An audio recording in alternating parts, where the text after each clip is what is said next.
죄송합니다. 이스라엘 백성들이 출애굽했을 때 놀라운 하나님의 능력과 은혜로 인도했음에 불구하고 그게 가나안 땅에 들어왔을 때 그들은 끊임없이 우상을 숭배했습니다. 바알을 숭배했다는 것이에요. 애굽도 역시 마찬가지였습니다. 왜 그랬을까?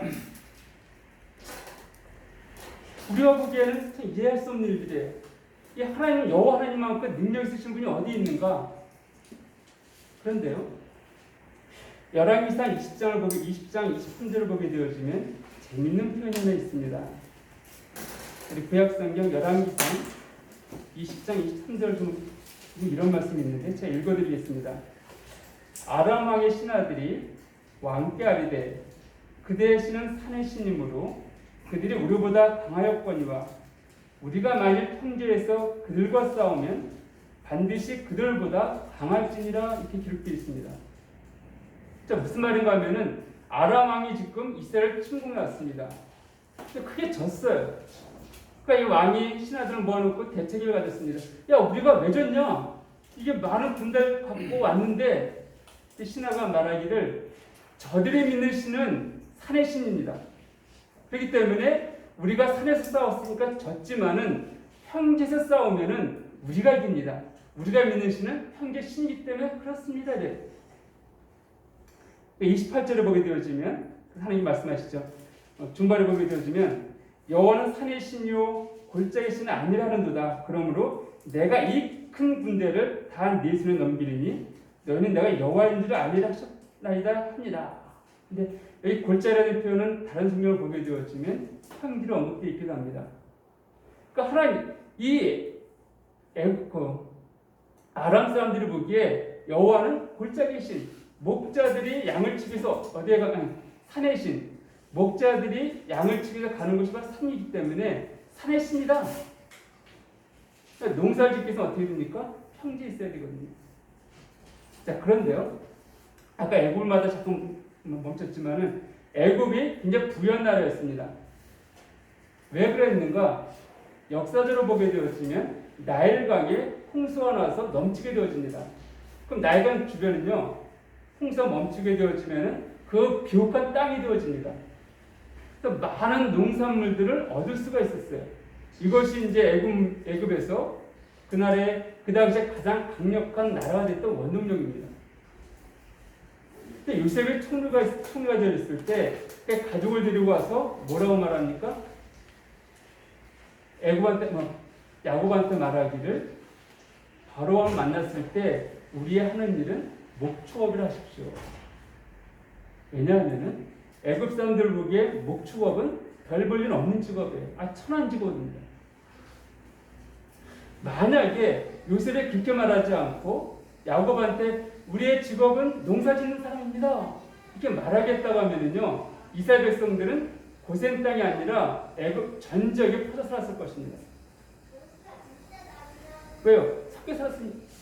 섞여서 살았다는 것이에요. 그러나 목축업은 부정한 일이었었고 하찮은 직업이었기 때문에 애굽 사람들은 목축업을 하는 이스라엘을 멸시했다는 것이에요.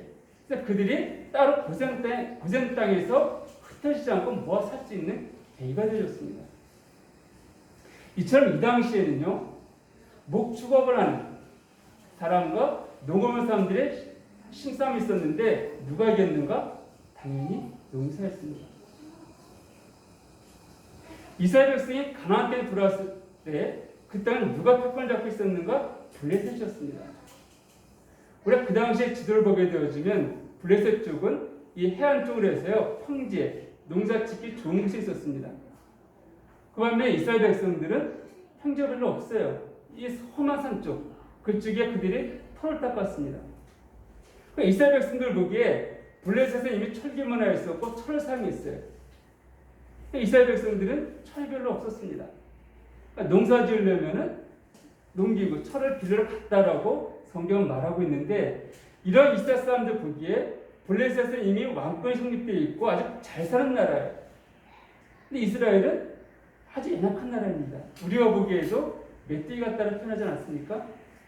이러다 보니까는 우리가 믿는 여호와는 여호와보다도 저들이 믿는 바알이 더 위대한 신이다. 저 바를 믿어야지만이 우리 민족도 잘 살 수 있겠다라는 마음들이 팽배했던 이 시기였습니다. 이러하기 때문에 끊임없이 이스라엘은 바알을 섬겼다는 거예요. 우리가 볼 때 그 많은 능력들 그건 감사한 일이고 고마운 일이지만 지금 내가 잘 먹고 잘 살기 위해서 필요한 신은 여호와 하나님이 아니라 바알이다. 그래서 우상을 숭배했던 것입니다. 이런 상황 가운데 다윗이 뭐라고 고백했습니까? 여호와는 나의 목자이시다.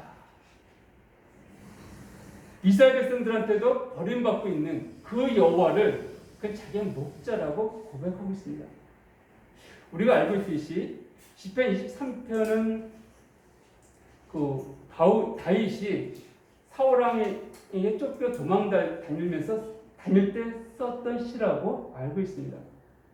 그러니까 굉장히 어려운 상황 가운데 썼던 시예요. 사울 왕에게 발각되어지면은 당장 죽임을 당할 수밖에 없는 그런 긴급한 상황 가운데, 위험한 상황 가운데 처했음에도 불구하고 그런 상황 가운데 그가 썼던 시가 23편입니다. 그는 자기가 우리가 알고 있지만 이 다윗은 목자였습니다. 자기가 목자로서 자기 양들 돌봤던 그 시기를 기억하면서 자기가 비록 어렵고 힘든 가운데 있지만은 그러나 어떤 목자인가에 따라서 내가 올바 선한 목자였기 때문에 내 양을 위해서 목숨을 버리고 지킨 것처럼 하나님께서 정말 목자라신다면은 선한 목자이시기 때문에 분명히 나를 지키고 보호하기도 확신을 가졌다는 것이에요.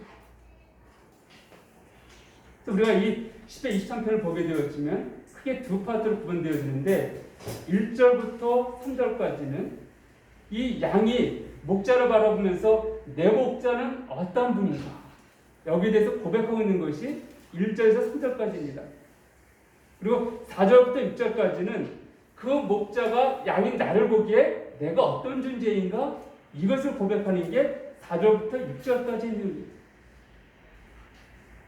거예요. 다윗은 지금 여호와 나의 목자라 말하고 있습니다. 그럼 나는 양이라는 것이죠.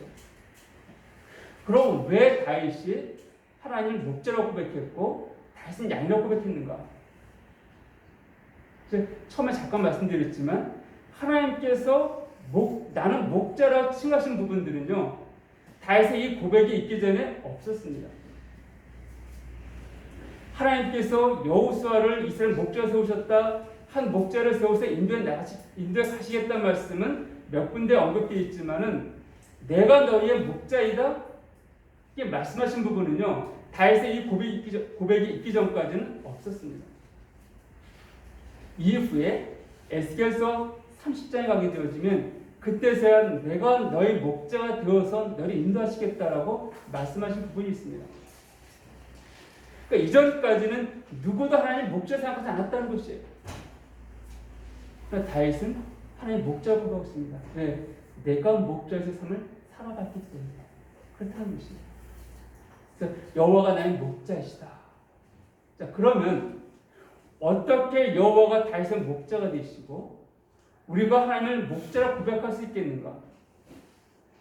세 가지 조건이 있기 때문에 그렇습니다. 세 가지 이유 때문에 이 다윗은 하나님 목자라고 고백하고 있고 오늘도 우리들 동일하게 하나님 목자라고 고백하게 되었습니다. 그 첫 번째 조건은 무엇인가 하면 하나님께서 우리를 사랑의 대상을 창조하셨기 때문입니다. 이사야서 43장을 보게 되어지면 우리가 잘 알고 있는 내용인데 제가 좀 읽어드리겠습니다. 43장 1절입니다. 야곱아 너를 창조하신 여호와께서 지금 말씀하시느니라. 이스라엘아 너를 지으신 이가 말씀하시느니라. 너는 두려워하지 말라. 내가 너를 구속하였고 내가 너를 지명하여 불렀나니 너는 내 것이라. 내가 너를 구속하였고 너를 지으신 이가 말씀하신다는 거예요. 내가 너를 구속하였다고 내가 너를 지명하여 불렀다고 넌 내 것이라고 말씀하신다는 것입니다. 또한 7절을 보게 되어지면 내 이름으로 불려지는 모든 자 곧 내가 내 영광을 위해 창조한 자를 오게 하라. 그를 내가 지었고 그를 내가 만들었다라고 말씀하고 있습니다. 하나님이 우리를 창조하셨기 때문에, 우리를 지으셨기 때문에, 우리를 구속하셨기 때문에 오늘 우리는 하나님을 목자라고 고백할 수 있다는 것입니다. 두 번째는 잘 알고 있는 말씀이지만 사도행전 20장 28절을 보게 되어지면 하나님께서 교회를 자기의 핏값으로 사신 교회라고 말씀하고 있습니다. 여러 번 말씀드렸지만 피를 값주고 사시는 것이 바로 교회예요. 즉 나를 예수의 핏값으로 사셨다라고 말씀하고 있습니다. 우리가 시장에 가서 물건을 살 때 제값을 주고 물건을 사려고 합니다. 그러나 사람이기 때문에 때로는 제 값을 속아서 값보다 더 주고 살 수도 있다는 것이 그것이 우리 인생입니다.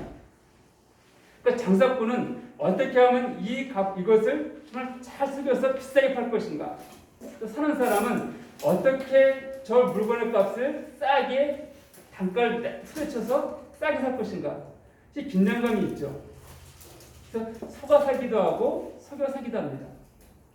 근데 하나님은요 인생이 아니십니다. 속으시는 분이 아니세요. 사기당하시는 분이 아니십니다. 하나님은 그것의 값을 정확히 하시고 그 값에 맞게끔 사시는 분이에요. 근데 그분께서 자기의 아들을 주고 사셨습니다. 아들의 값을 주고 사셨다는 것이에요. 그래서 우리가 아들의 값이 있기 때문이에요. 그 성경을 보게 되어지면 너희가 아들임으로 하나님이 그 아들의 영을 우리 마음가운데 보내셨다라고 말씀하고 있습니다. 비록 우리를 볼 때는 별 볼일 없어 보이는 존재라 할지라도 하나님 보시기에는 당신의 아들의 생명을 주고 살 만한 값어치 있는 존재, 그래서 우리를 아들로 삼으신 거예요. 예수의 생명의 값어치 주고 살 만한 그 값어치, 우리가 누구이기 때문에요? 하나님의 아들이기 때문에 그렇다는 것입니다.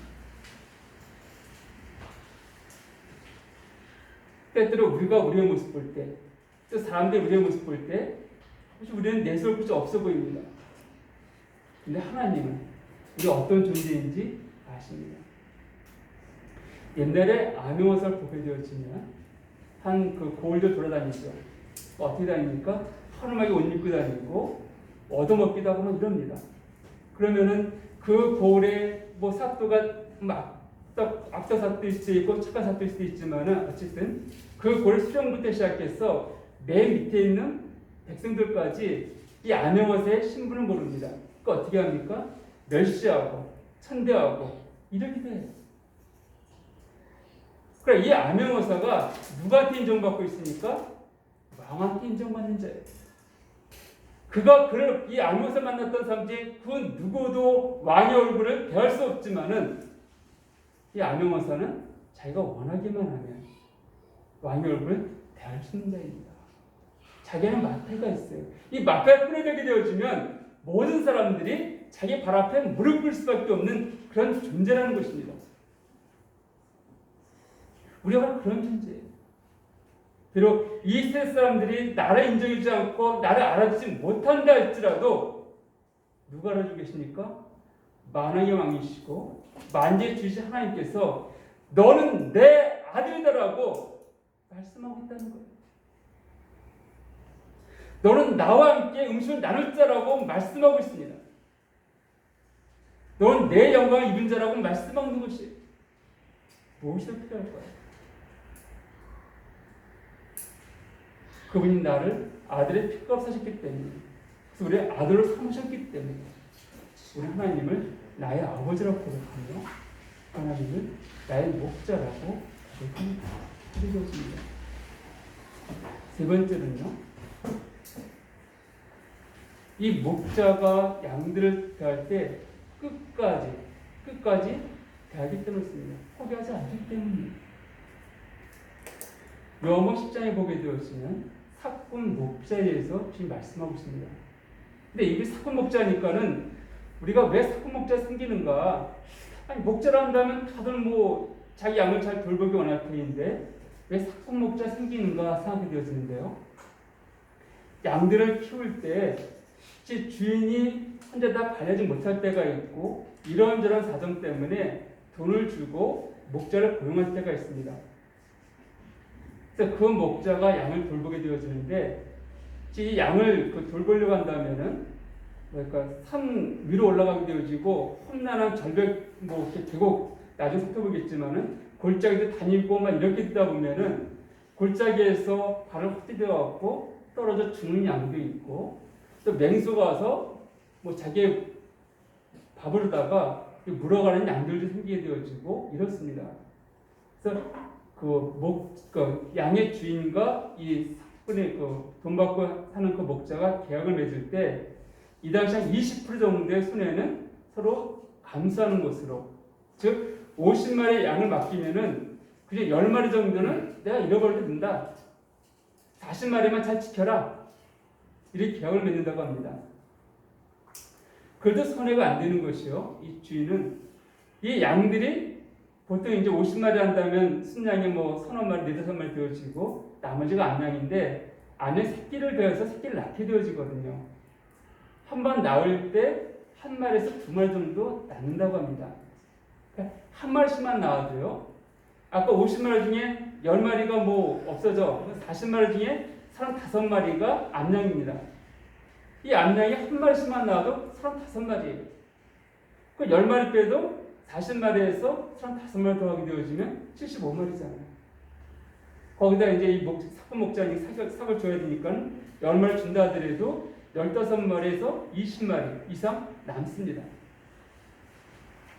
이 계약을 맺게 되어지는데 이러다 보니까는요, 사건은 어차피 10마리까지는 잃어버릴 때 괜찮아. 내 손해가 아니야. 그러니까 어떻게 합니까? 좀 덥거나 힘들면은 그냥 놔두는 거예요. 맹수가 한 마리 물어가도 괜히 저 맹수랑 맞서 싸우다가 내가 다치면은 내 손해잖아요. 그러니까 한 마리 먹으면은 다시 안 오겠지? 이게 되어집니다. 그 반면에 다윗은 어땠습니까? 골리앗과 싸우러 나갔을 때 말했듯이 사자의 입을 찢었다라고 말하고 있습니다. 근데 야곱은 그 성천집에 있을 때 말하죠. 당신 내게 맡긴 양 중에 잃어버린 양이 있으면 내 것으로 내가 보충했습니다. 밤이 맞도록 그 양을 지키고 보호했고 또 잃어버린 양이 있으면 내 것을 보충했다라고 말하고 있습니다. 이게 선한 목자예요. 선한 목자는 우리가 주님의 비유가 나와 있지만은 99마리 양이 있다 할지라도 한 마리 잃어버린 양을 위해서 끝까지 찾아 헤매서 데리고 온다라고 말씀하고 있습니다. 이게 선한 목자예요. 이 사건 목자는 그 한 마리 때문에 내가 애쓰고 수고할 필요가 없다는 거예요. 왜요? 뭐 몇 마리 잃어버려도 괜찮으니까. 근데 주님은요, 선한 목자라고 말씀하고 있습니다. 당신의 양을 끝까지 포기하지 않고 돌보시는 분이 있어요.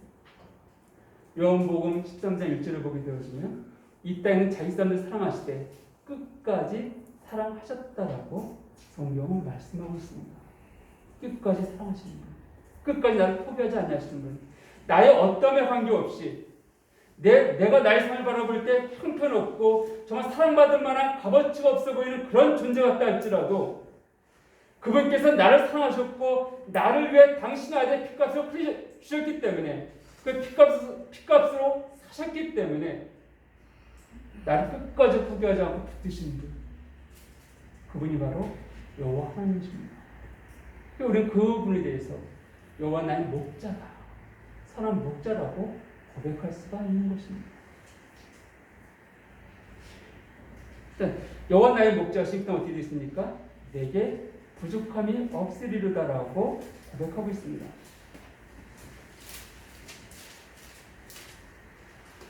내게 부족함이 없다. 여기 내게 부족함이 없다라는 것은 물질적으로 부유한 것을 의미하지는 않습니다. 많은 사람들이 신앙을 갖는 이유 중에 하나가 자기의 복을 받기 위해서 신앙을 가지려고 했습니다. 하나님 믿는 것들 중에서도 사실 그런 일을 믿는 사람들이 참 많이 있어요. 첫 번째는 아니라 할지라도 첫 번째는 구원받는 것입니다. 그래서 두 번째는 그래 잘 먹고 잘 살아야죠 라고 말하는 사람들의 얘기를 종종 듣게 되었습니다. 그런데요, 내게 부족함이 없다. 지금 다윗이 어떤 상황 가운데 있습니까? 사울 왕에게 쫓겨 도망가고 있어요. 경과서 서가식하고 있습니다. 오늘 여기서 잠을 자고 있지만 내일은 첫째에서 밥을 먹어야 되는, 그것도 밥도 먹을지 안 먹을지 모르는 상황 가운데 있다는 것이에요. 정말 말 그대로 내일들을 알지 못한 채 살아가는 것이 다윗입니다.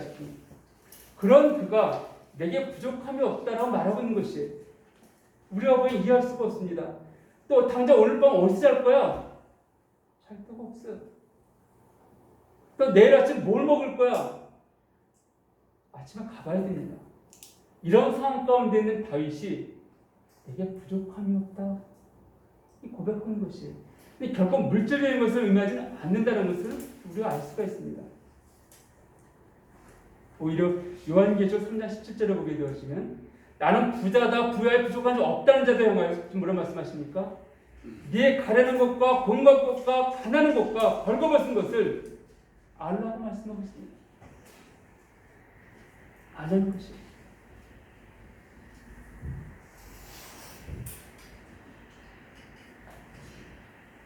근데 오늘 이 다윗이요, 내게 부족함이 없다 말할 때 무엇 때문에 부족함이 없다고 고백했습니까? 그 반면에 여호와가 나의 목자이시겠다. 여호와가 나의 목자이시겠다. 그분께서는 내 형편과 처지를 가장 잘 알고 있고 나를 섬기신 분이기 때문에 내게 부족함이 없다라고 고백하는 것입니다. 시편 4편을 좀 보겠습니다. 시편 4편 8절을 보게 되어지면 내가 평안히 눕고 자기도 하리니 나를 안전히 살게 하시는 이는 오직 여호와시다고 말씀하고 있습니다. 내가 평안히 눕고 자기도 하고 안전히 살 수 있는 것은 오직 여호와 때문이다. 여호와 때문이다. 이렇게 말씀하고 있습니다. 또한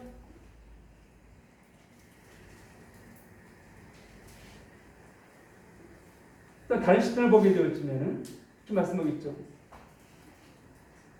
젊은 사자는 줄일지라도 여호와를 경외하는 자에게는 별거 부족함이 없다라고 시편 40편에서 언급한 것을 보게 되었습니다. 젊은 사자는 굶주려도 우리가 사자가 얼마나 힘이 센지 알고 있습니다. 굶다는 걸 이해할 수가 없어요. 그러나 그 젊은 사자는 굶주린다 할지라도 여호와를 경외하는 자에게는 부족함이 없다라고 말씀하고 있습니다. 이러기 때문에 이 다윗은 그 여호와가 나의 하나님, 나의 목자임을 알았기 때문에 이런 고백하는 것이에요. 실제로 신명기 2장 7절을 보게 되어지면 이스라엘 백성들이 가나안 땅에 거했을 때 어떻게 하나님께서 그들 돌보셨는지를 성경 언급하고 있습니다. 이스라엘 백성들이 먹을 걸 갖고 나온다 할지라도 얼마나 많이 갖고 나왔을까요? 며칠치 못 갖고 나왔습니다. 그리고 그 광야에서는 어느 곳에서 농사를 지어서 그때 피를 공급할 수 있는 곳이 없었습니다. 그런데 그 40년 동안 하나님은 이스라엘 백성들을 만나러 먹으셨습니다. 그때 목이 말라 할 때는 물을 주셨습니다. 고기가 먹고 싶다 할 때에는 고기를 주셨다는 거예요. 그들이 필요할 때마다, 그들이 원할 때마다 하나님께서 그들의 모든 것들을 공급하셨다라고 성경은 말하고 있습니다. 그분이 바로 우리 하나님이세요. 나보다 내 형편과 내 처지와 내 마음의 소원을 더 잘 알고 계시기 때문에 그분께서 언제든지 우리가 필요할 때, 우리가 원하고 우리가 정말 그것이 채워져야 될 때 그분 주시는 분이십니다. 다시 이것을 알고 있었기 때문에 여호와는 나의 목자이시니 내게 부족함이 없다 말씀하고 있어요. 또 주인도 말씀하고 있습니다. 나는 선한 목자다. 양에게 생명을 주고 더 풍성히 주게 하기 위해서 오셨다라고 말씀하고 있습니다. 다시 말씀드려서 먹고 사는 이 문제가 아니라 주님 우리가 하는 성경에 있어서 필요한 그 모든 것들을 충분히 채우고 공급하시겠다라고 말씀하고 있습니다. 이걸 알았기 때문에 다윗은 내게 부족함이 없다라고 고백하는 것이에요.